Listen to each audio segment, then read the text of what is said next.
And hello, everyone. This is Dr. Amig, your friendly rheumatologist from Unabridged MD. And I am so excited to be here for another episode of Unabridged MD. First of all, thank you for everyone who listens on a regular basis. Sometimes it's a lot of work. Sometimes I always wonder, oh, should I continue to do this, especially now that I have this YouTube video channel for rheumatology, which is, by the way, called Rheumatology 101. Rheumatology 101 by Dr. Isabelle Amig. And so then sometimes I'm like, oh, well, should I continue the Unabridged MD podcast? Should I take a break? And, hearing that maybe I've helped someone here and someone there, and that you are listening to the podcast makes me want to continue. So thank you. And I'm right here. Last time we talked about the miracle morning and how I'm, waking up at 5 a.m. and it's wonderful and I'm feeling great. And really, I feel so much more centered. So I'm continuing this. I love it. I don't think I could do without. Actually, in fact, last Sunday, I had some trouble waking up early, but the first thing I did when I woke up was to do my miracle morning. So really, really enjoyed this routine and highly recommend it. And then the other thing that has happened to me recently is that I have decided to take things into matters into my hands, that expression that we use in English, and realize that I needed to do something about my addiction to the cell phone. And so this episode is about that. I'm going to share, how I'm getting better with my cell phone. And you are probably, at least on this recording, there's probably someone that's listening and that is also an addict to their cell phone, because you're going to see the numbers are pretty incredible. I put them there. So from 2022, a large study looked at the use of cell phone in the US population. And what they found is that on average, the Americans spend 5 hours and 24 minutes. I would like to tell you that that's not me. That is me. I'm an average American. I'm an average French American. I spend, until I did something, I spent actually more than 5 hours on my phone. And the problem is that you always have a reason to look at your phone. So for me, it's like, oh, I'm looking at my patients, or I'm responding to my social media on Instagram and Facebook, and I'm responding to people. I want to engage with people. The truth, though, is that I spent a lot of time looking at those stupid reels, and I realized that I was an addict when at midnight I started looking at it for an hour and a half, and I was just like, what am I doing? But I couldn't make myself stop. That's crazy. And so then I was like, okay, I need to do something. Like, I need to have an action. So I'm going to tell you what I'm doing. But other numbers, so that you understand, on average, an American looks at their phone every 12 minutes. That's 96 times per day. And, you may take, I'm going to take my pen, imagining that that's my phone, right? You may take your cell phone, you may just look at it for a couple of seconds, but the vast majority of time, you're going to look at it for a longer period of time.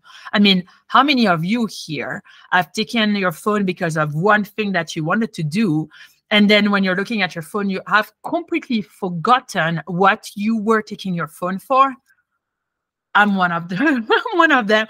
I do this all of the time, and it's driving me nuts, because I'm like, I have to do things. I don't have that much time in my life that I want to spend doing this. And so every 12 minutes, and every 12 minutes that you're taking your phone, you have dopamine that's coming, and that is the beginning of an addiction, because you are becoming addicted because you want that dopamine rush.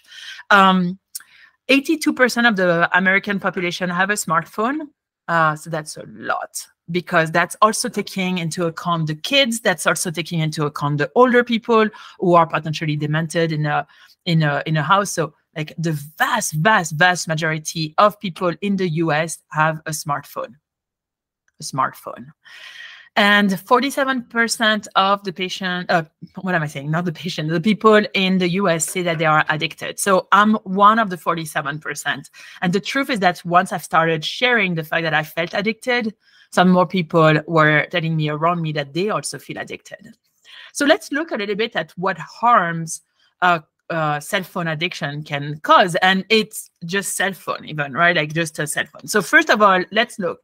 We're spending 5 hours and 24 minutes. Like, that's almost 6 hours As someone who doesn't have TV, and I've always felt very proud of not having TV, I am realizing that this is probably worse than TV. Okay. Again, if it was just work, that's a different story, but it's never just work, at least not for me.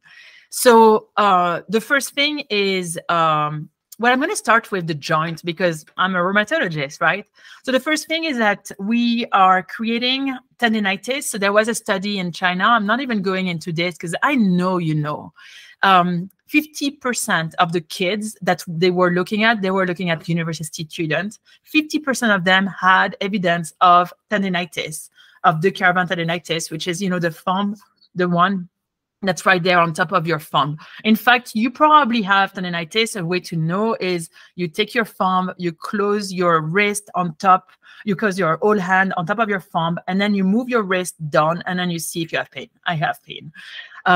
So if you have pain, you probably have tendinitis, pain up there on top of your thumb. You also create more osteoarthritis of the thumb right here, the base, just because it's repetitive motion of your thumb, when you're texting. So that's, the second thing. And then you can actually cause harm of your spine and your neck because you're looking down. You can cause harm of your the whole spine because you're gonna not be standing and looking properly. So those are like some of the joint issues. So osteoarthritis, tendinitis, as well as just muscle issues and muscle spasm and muscle tension in your spine. That's like just among some of them. There's probably way more than just that, but that's some of it. Now, the other thing is that it can cause sleep issue because, as we all know, we shouldn't actually look at the blue light before we sleep. But the vast majority of people that's the last thing that they look at, and that's the first thing that they look at. I'm one of you guys, like I have an issue with phone, clearly, right? And so first thing that I would look, that's changing a little bit. And that causes the sleep to be worse than if you're not looking at a screen. So the recommendation is actually to read or to do meditation, but not to look at a screen, okay? Definitely before you go to sleep. So that's, that's a problem. The thing about the sleep is that you could be, oh, it's just sleep, it's okay. The problem is that if you don't have good sleep, you're not going to heal as well as if you did. And so the way that you're going to recover is just not as good. And so if you have an inflammatory arthritis or just osteoarthritis for that matter, they're just like mechanical joint pain, or if you have any other condition, you're not going to heal as much. You're not going to have a restorative sleep, which is so needed for our immune system. So it's not just causing a sleep issue, it's causing an immune issue. You can now start to see the intricate, relationship between everything in our bodies, right? And then, the thing that for me really bothered me was the mental strain that it has taken. Like the fact that at midnight, I was in the past, looking at my cell phone for an hour and a half, looking at stupid things, like really, like I think I was looking at cats and dogs. I mean, it's cute. Sure, I have a cat. I can look at my cat. I don't need a video of a cat. I have my cat. So, and this is kind of like where it really is, to me, it's like really a problem, is that we are addicted. Actually, per the addiction definition, we are addicted. I'm definitely an addict. I think of my phone. Well, it's getting better. Let's say before I did something, but I was thinking of my phone all of the time. I knew exactly where it was. If I didn't have it, I would have to search for it and I would spend hours looking for it. I mean, not hours, but like I would look for it. I would do everything that backwards to make sure that I find my phone. First thing that I'm thinking of in the morning is like, look at my phone. Not anymore, thank goodness. And I would want to look at it all of the time and I would have issues putting it down. I mean, just make this experience. If you don't know if you're addicted or not, take your phone, put it in another room and see how often you want to pick up your phone. But then you realize, oh, it's in another room and there's a reason why it's in another room, okay? So just do that exercise, just putting the phone away. Could be a Sunday. You're not supposed to work on a Sunday, or like whatever your Sunday is. Put it away and see how uncomfortable it makes you feel. And if it makes you uncomfortable, you're probably addicted. That is really what it is. That is the definition of addiction, right? That you're thinking and that is disturbing you. And then another thing that's really interesting about addiction is that it's supposed to have some sort of repercussion of your quality of life and the quality of relationship that you have. The truth is that if I'm on my phone, I'm not spending that time with my kids, with my cat, you know, and or my friends. And I have taken myself where I would be on my phone while someone is talking to me. Like, how rude am I? And I just would get stuck in, because at first I would take my phone for a particular reason that was valuable, but then I would get stuck and I would forget the people that were around me, because I was in a, you know, direct relationship between the phone and me, and that's all there was. All right. So now that you probably are realizing that you too possibly have an issue, and, you know, there's no judgment. I mean, definitely not from me, right? The good news is that there are ways to change that. And I think the first question, and I'm really going to share my own experience. The first question is, does it bother you? But I think the second and just as important question, and thanks, Mari, for asking me that question the other day. It was in the summer, so it took a little bit of a month to really like process. She asked me, she was like, well, does it bother you the way we see you?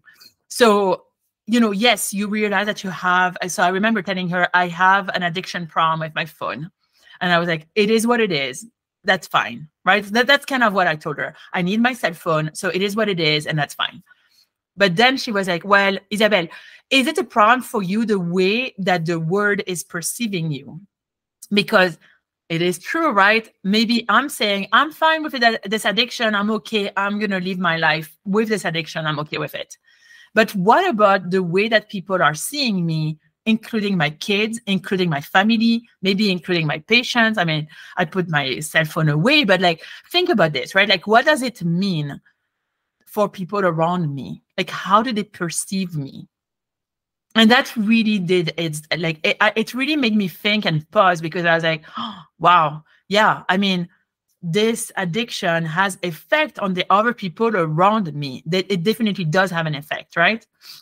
And that's the issue, is that you don't take, you don't necessarily take ownership. You can take ownership of your issues, and that's the first step. The second step is like the action. So it's taken me 6 months to do the action of, I recognize I have a problem. I recognize that this problem is not just a problem that affects me, but it affects the people around me. That's a problem. So now I'm doing the action.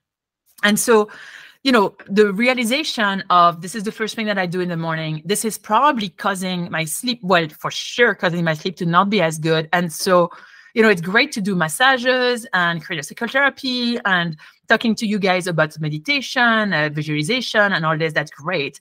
But what about my sleep, right? And so if my sleep is perturbed because of my cell phone, then I need to do something about that. And so I think it's really the miracle morning, changing my mindset and like making sure that I was awake every morning, that really made me have this willpower to do something about the cell phone. And because I know that my willpower is not amazing when it comes to my cell phone, I have gotten help. You're going to ask me, what help have I gotten? Yeah, you're going to see. It's actually simple. So I realized that I'm not very good at keeping the restriction on my phone. So one of the things was like, okay, I'm going to put my cell phone away on a Sunday, and it's going to be far, far, far, you know.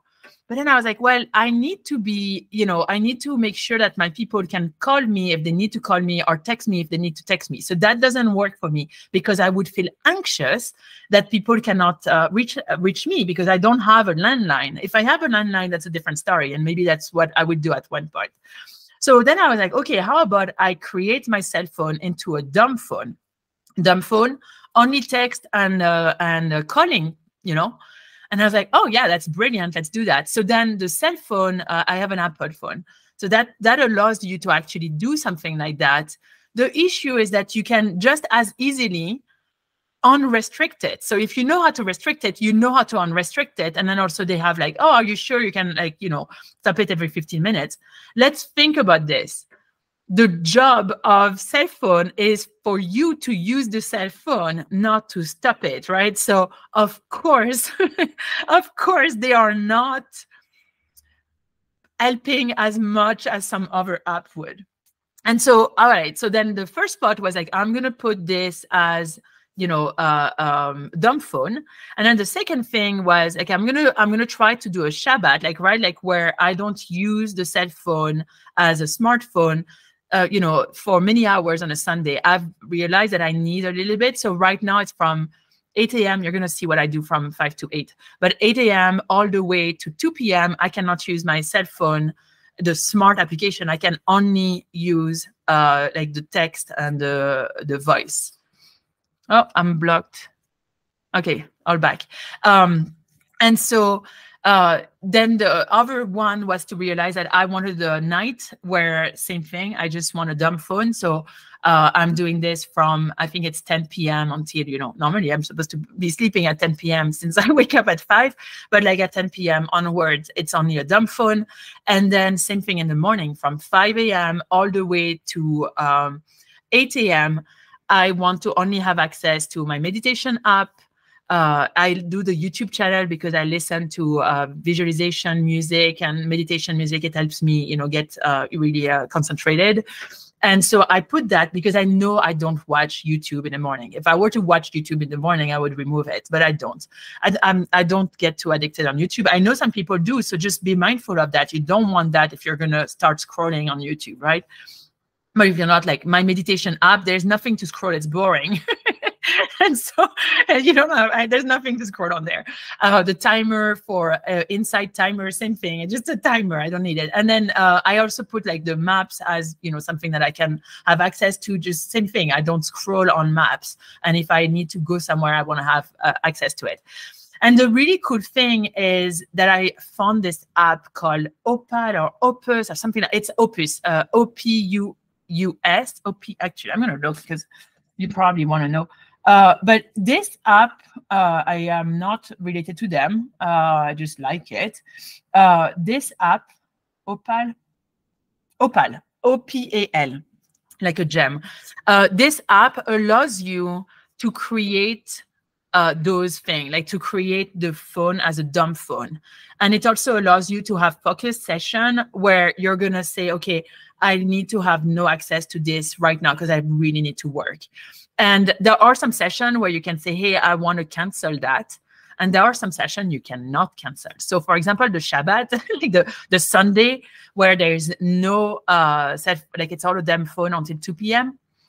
I realized that I picked up my phone like probably 10 times Sunday. And I couldn't, I was like, oh, I wish there was a way to get out of it.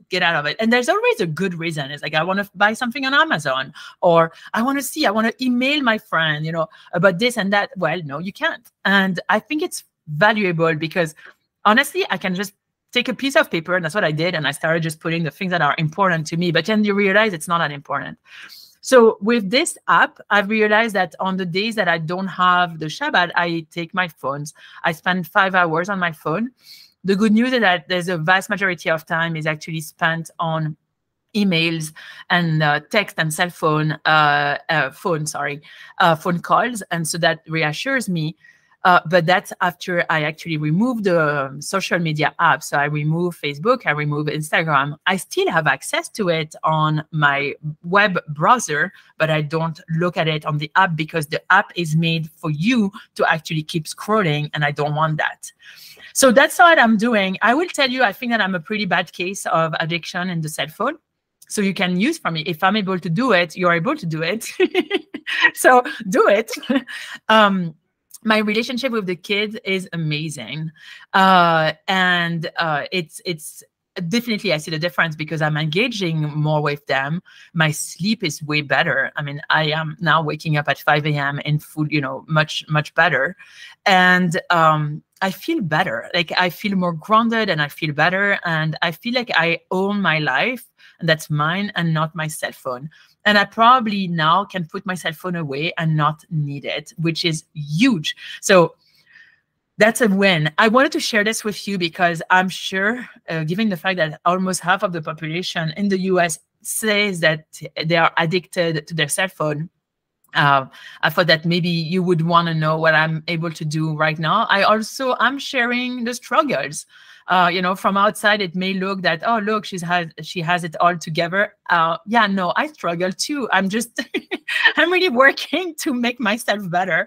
And, you know, you see a problem and you find a solution. And that's my motto. There's a problem, that means that there's a solution. And if you don't know of the problem, you need to figure out what the problem is and create, you know, the problem so that you can study it and then fix it. So that's my motto. And I think when it comes to cell phone, that really is working. So if you're like me, try first maybe like the restriction that are in your phone, see if it actually is working. I think the really cool thing about the Opal app is that it allows you to see how often you use it and like the number of time you pick it up and all of those things, which it goes a little bit more detailed than just the iPhone. And then it's really cheap. I mean, I think it's $60 for the whole year, a full year, when I've already regained some hours. I think it's worth it. The other thing is I think you can get like a full month free. Well, ask me and I can give you like the link. And otherwise, it's like 1 week free. But honestly, at that price, I mean, I just paid for it personally. I was just like, oh, it's worth it. It's getting back my life hours. I'll take it. All right. I love seeing you guys leave reviews, some of them. And then like, I love when I'm hearing people who are saying, hey, talk about this. And so those are like on my radar for sure. And then otherwise, you know where to find me, unabridgedmd.com. That's our website, unabridgedmd.com. And then the social media, which are run by me just all at once. Have a wonderful day and I'll see you next week. Bye-bye, guys.